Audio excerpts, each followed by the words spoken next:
सोलापुरात अपघाताचे सत्र वाढतच असून आज संध्याकाळी 7:30 वाजण्याच्या सुमारास जुना बोरामणी नाका या ठिकाणी एका डंपरखाली दुचाकीस्वार आल्याने त्याचा हात चेंदामेंदा झाल्याचे पाहावयास मिळाले। तात्काळ नागरिकांनी त्याला सोलापुरातील सिव्हिल हॉस्पिटलमध्ये उपचारार्थ दाखल केले असून संतप्त नागरिकांनी आक्रमक होत पोलीस प्रशासनावरती आरोप लावले आहेत।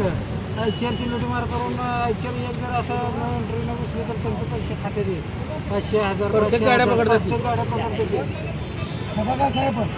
आणि बघा ॲम्ब्युलन्सला काय ना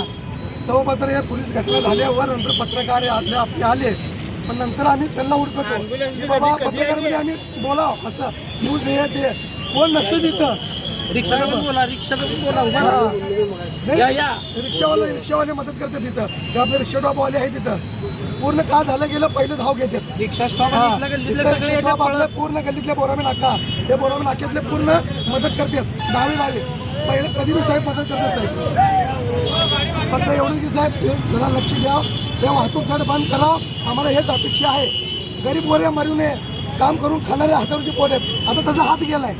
सांगा आता का असेल त्याची परिस्थिती त्याच्या घरची परिस्थिती त्याची आई मुलगी मुलगा आता एक सांगा लागलो त्यांच्या हातात का पोट असेल आता त्याच्यावर फॅमिली असेल का नाही आहे खायचं त्याच्यावर तर आता